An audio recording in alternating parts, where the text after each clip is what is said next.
Hey, beautiful souls. Welcome back to Soul Light Reflections. It's me, Rachel. Today I want to dive into something that is like a total honest share, as if I'm not always honest, about something that I realized within myself. I think it was earlier this week or maybe late last week. I don't remember. But anyway, it was this subconscious belief that everyone around me is cooler than me.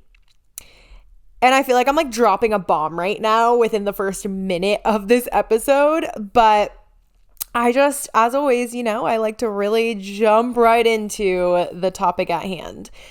And so basically I was just sitting there like eating my breakfast. And I don't know why this thought came up, but I realized that I was thinking about a friend of mine and thinking about like how cool they are and like the things that they're doing and how proud I am of them. And I realized, like, wait a second, Rachel, you're putting them on a pedestal, like thinking that they're way cooler than you. And I feel like when I'm reflecting that out loud, it sounds kind of silly. And so I actually recorded a story on my social media about this because I was like, I wonder if anyone else has ever recognized like these weird subconscious programming, like programs, for lack of a better word, like running in the background. And I was just thinking about, I'm so inspired by all of my friends and they're all doing such cool shit. They're leading, they're creating, they're building things, they're completely expressing themselves so fully. And I wasn't necessarily realizing it. Like it wasn't a conscious thought, but my mind would go to, oh my gosh, no way I could ever be that cool. And then I recognized like, wait, where did that come from? That's not true. Like, I know that I am just as cool. I am very confident in the things that I do, but for some reason, there was this old programming still running in my mind. And I was able to observe and say, wait, no, I am just as cool. That's why these cool people are in my life. Like, that's why we vibe together, because we reflect each other's energy. We share presence because we're on that same frequency, the same vibe. And so after I posted about that on my stories, I was actually surprised with how many people resonated with like what I was saying. There were so many messages from people being like, wait a second, like I do this too. And so I guess I say that to like say that if you are listening to this, you're not alone. Like this programming runs really deep. And for me, I can trace this back to childhood. Like I always wanted to feel cool. I feel like everyone does, right? We want to feel like we belong. But I was not the kid who like had one group of friends and like those are your people. I was the kid who like didn't quite fully fit into just one group. So I would kind of like float between friend circles. And sometimes that was fun, right? Because I could like be friends with anyone and everyone. It was really fun. But other times it felt really lonely, especially when times like people were having, I don't know, birthday parties or like going to the mall together or whatever. And I would like get overlooked for an invite because I wasn't like the core group, if you will. And so I always felt like I was kind of like on the outskirts. Like I could dip my toe in whenever I wanted, which was fun, but also like sometimes I wanted to get all the way in and I couldn't. Or I felt like I couldn't. And then within my family, oh my gosh, I am so insanely different from basically everyone in my family.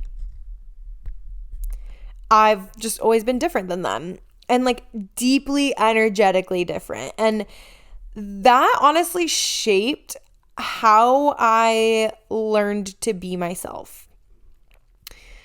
Like I always felt like I was either way too much or not enough of whatever. And I think that like within ourselves, we're all just craving acceptance. Like we want to belong. I feel like that is just human nature. And like I'm not talking the kind of belonging where you have to like mold yourselves to fit in. Fitting in is different than belonging. I'm talking about the kind that's like, hey, you belong here just as you are. You don't have to change.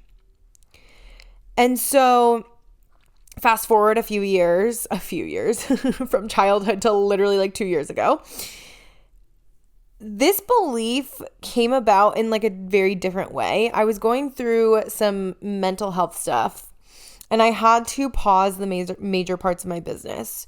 I closed down my membership platform for autoimmune clients. I stepped away from one-on-one coaching. And to be 100% honest, I felt like a fucking failure.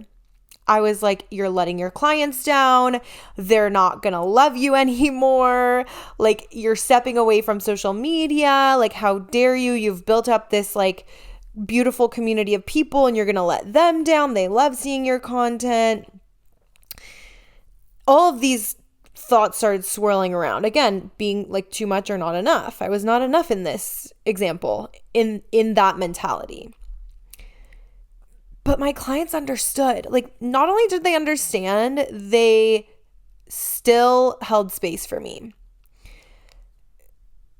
One client actually emailed me and said something that's actually stayed with me since she emailed me years ago. She was like, hey, I realized that I had put you on a pedestal that you never asked to be on. And she was like, I realized that I was thinking, because you're our coach, because you give us so many amazing tools and you hold all this amazing space, you don't go through hard times. And she's like, obviously you do. Like, we all do. We're human. Why would I ever think that? I don't know. But she was like recognizing these thoughts and she reflecting them back to me. And that was so beautiful. And that message really, like I said, has stuck with me. It meant so much to me. It was honestly both like flattering a little bit, because I was like, okay, obviously I carry myself well, but at the same time, it was also like heartbreaking, because I would never want anyone to think that I was above them, that I was any like smarter, more wise, more anything than them. Like, I'm sorry, but no one person has it more together than another person. Deep within. Obviously on a surface level, that's a different story. But like deep within our soul, no one person is better, smarter, wiser, any of that, more beautiful than another. And so when I was reflecting the other day on recognizing, wait a second, how crazy is it that I have been putting other people on a pedestal and not realizing it far after this client had emailed me saying, hey, I didn't realize, but I was putting you on a pedestal. And so I feel like when that client emailed me, it was actually kind of like an opportunity from the universe for me to recognize that I was putting other people on a pedestal in my own life. But I guess for whatever reason, I wasn't ready to see that. And it took me years to come to this now. We all have a path that is meant for us. We all realize things on our own time. That's beautiful. But also could have been nice if I would have realized sooner. But the thing about putting people on pedestals is that when you place someone above you, it's kind of like shrinking your own worth. Like subconsciously you're deciding like, there's no way I can do what they're doing. Like, I'm not like them. And then you start operating from that story. And sometimes that story gets so deeply ingrained within ourselves that we don't even realize it's there.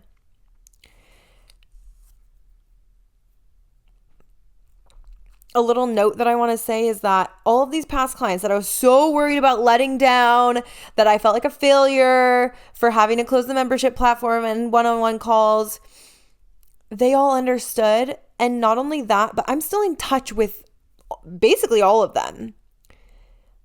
Like, some of them are actually coming to my retreat in Joshua Tree in November, years later. Like, this is such a beautiful reminder that authenticity, vulnerability, compassion, these things sustain connection. It's not about performance. It's not about what you are doing. It's about who you are being and becoming. So I want to zoom out for a second and like, let's look at this idea of like, why do we put people on a pedestal? Well, first of all, look at like celebrity culture, okay?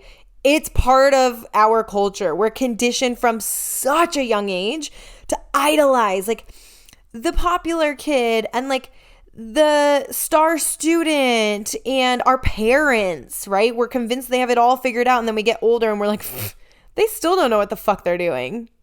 And it's not a bad thing. But like we also then get a little older and we start to idolize like the celebrities or the influencers or the spiritual guru, right?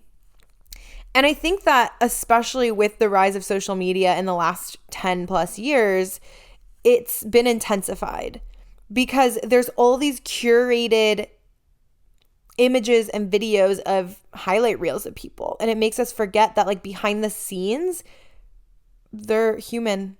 They're literally just another human. And I realized this through like, I have a lot of friends that are influencers. I have a lot of friends that are like DJs and filmmakers and all kinds of things, right?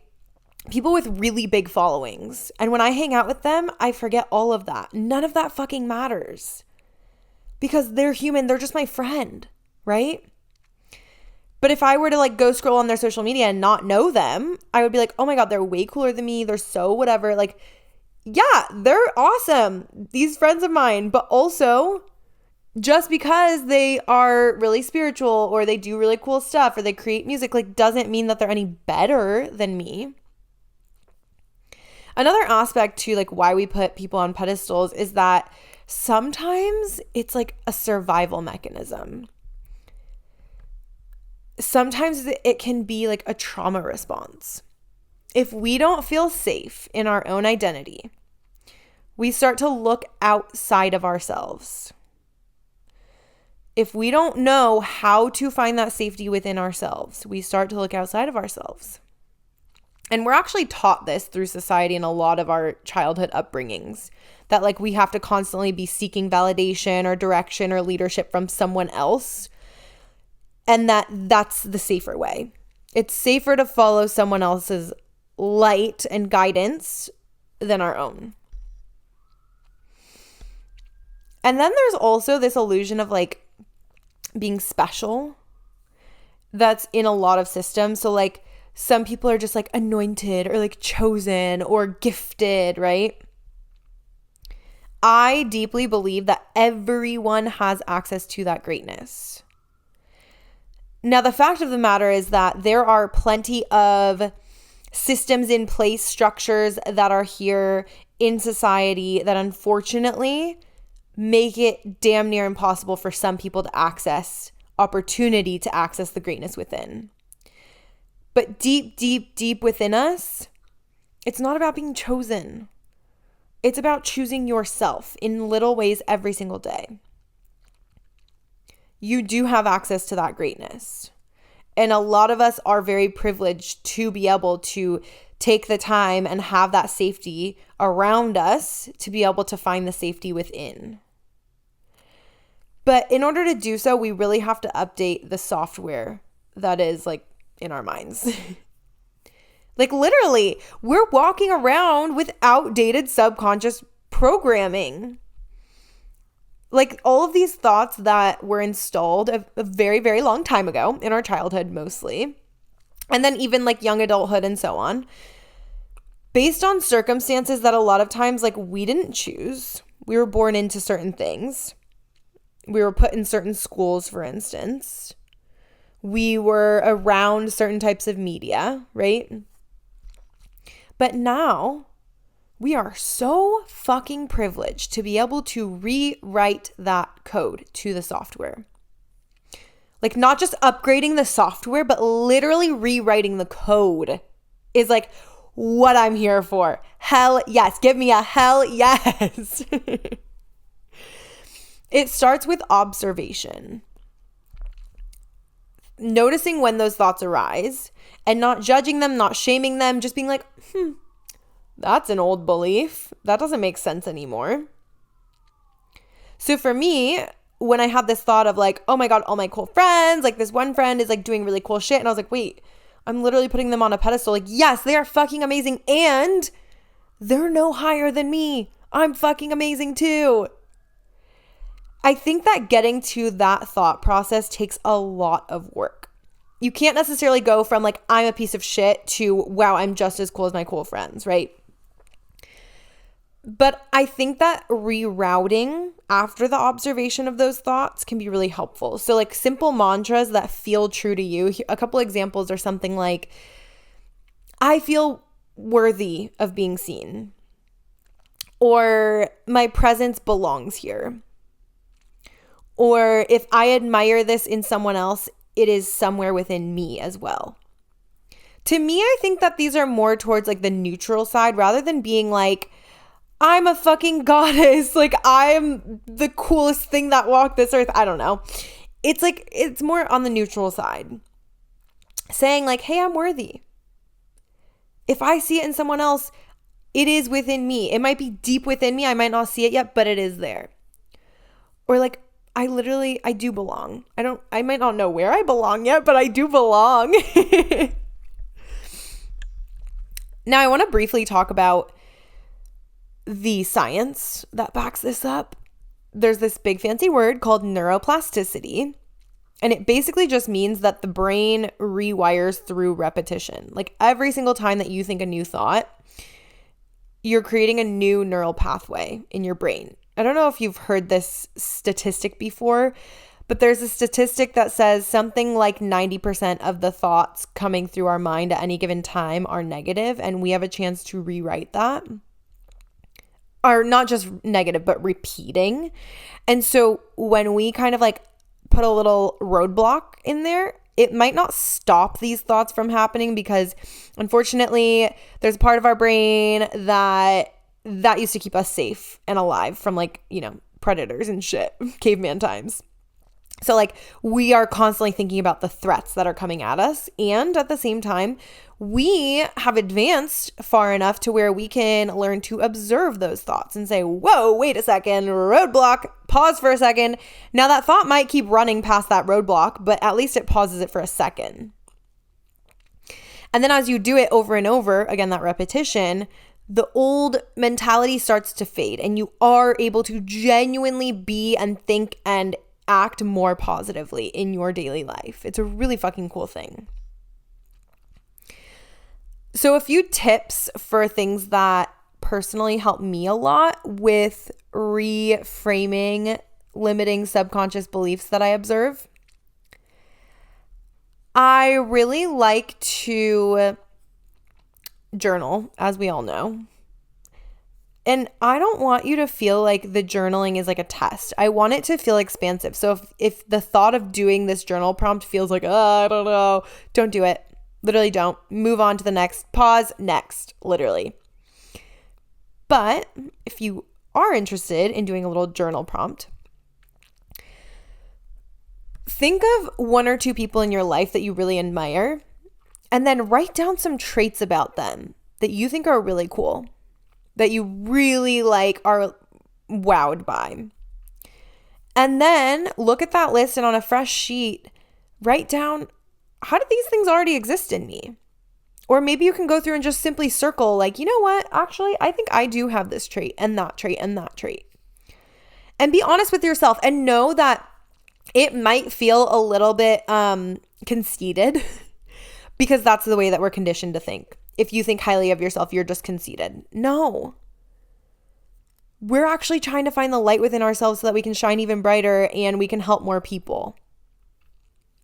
So that's a really good one. Another one is inner child validation. I really like talking to the little version of me that lives inside me every single day and telling her like, hey girl, you belong. You're not weird. You're so fucking intuitive. Trust what is in your gut. Trust these visions you have for these big things you want to bring to life. You're a dreamer. You're wonderful. You're beautiful. Whatever they need to hear. A really good tip that I feel like I just intuitively have practiced for a really long time is telling people when they inspire you. Tell people when you think what they're doing is really fucking cool. Tell people when you think that they have a really cool outfit. Maybe they worked really hard on putting together that outfit that day and they needed that validation or confirmation. Tell someone when you really appreciated a post that they wrote Because honestly, on social media, a lot of us tend to like pour our heart out and write long posts, and then we don't know who's actually reading it. They might like the photo, but we don't know that they actually read. So tell them, send them a message, comment. Hey, thank you for pouring your heart out. Because if you think it's really cool that they're pouring their heart out, you have that within you. And the more that you are sharing that outwardly, the more it's going to come back to you in ways that you couldn't even comprehend. Maybe not. I don't think comprehend is the right word. Like, couldn't even imagine, I guess. And then, this one can get a little challenging. Let yourself receive it. When someone tells you those things, when they reflect those things back to you, receive it with grace. Don't deflect it. It can be so easy to do that. And I think that, again, another societal thing is that a lot of times we're taught to like deflect things. When someone's like, oh my God, you're so pretty. And you're just like, oh my God, you're so pretty. Take it. First, say thank you. Thank you so much. And you are so pretty, right? Or, oh my God, you're so smart. How'd you figure that out? You're just like, oh no, stop. It was fine. No, say thank you. Just because someone gives you a compliment does not take away from their power, their light. And I think that that's like, oh my God, there's so many like subconscious thoughts here that I feel like we don't realize are happening a lot of times. I feel like there's this thought that if we take a compliment from someone, it's taking away from them if we just take it and say thank you and maybe don't even say something back. No, it doesn't make you self-centered. They chose to go out of their way to tell you something that they like about you. Fucking take it and hold it in your heart and say thank you with like gracious gratitude. And if you have a genuine compliment for them back, sure, absolutely reflect it. But just because they have a compliment for you doesn't mean you have to. That might seem like selfish to say, but I don't think it's selfish at all. Like, think about it. It's not like you're never going to give them a compliment again, or like you're never going to give someone else a compliment and like reflect that light back out. Another tip is creating like a cool file. Like, keep a note in your phone, something really easily accessible, or like maybe like a folder in your photo albums of like screenshots or messages or videos of yourself, like things that make you feel like, oh, fuck yeah, I did it. Or like, I'm really cool, or I'm beautiful, or whatever. And whenever you feel disconnected from the magic that is always within you, open this note or this folder. Be like, yo, she's dope. They're dope. I'm dope. And then another one that I think can be challenging also, but is a really great practice, is to ask a close friend or two, hey, what's something that you admire in me that you think that I like don't really realize, or that you think that I kind of overlook? You might be surprised at the answers. And that might be something that you screenshot and put in one of those folders for saving for later to remind you of your fucking light and power and beauty and grace. So before we close, I want to offer just like a quick little visualization together. So if you're able to, maybe close your eyes, or if you're not able to, just take a nice deep breath.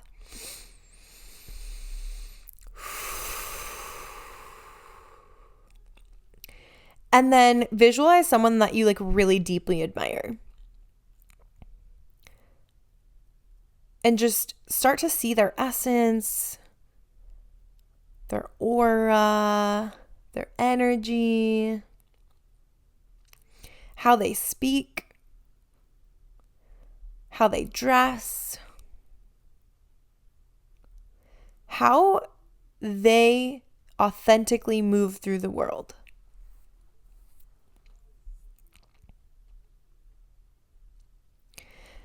Now imagine swapping places and just stepping into their body for just a moment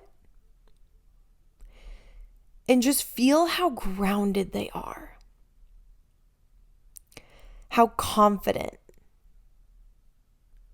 how expressive, how authentic, and any other feelings that you might feel that come through here. Take a nice deep breath.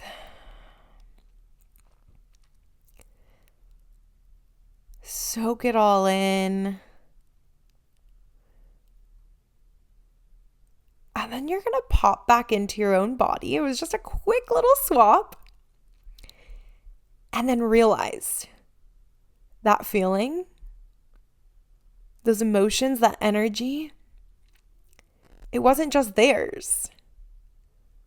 It's actually within you too. You brought it right back with you because it was always there. Stepping into them just for a second ignited those things within you. It's like you always had that pilot light going and we just needed to make it a little brighter, and now here you are. You're beautiful, you're radiant, you're so fucking cool, you're hot. Just as you are. There's nothing extra you need to do or say or be. Take one more deep breath.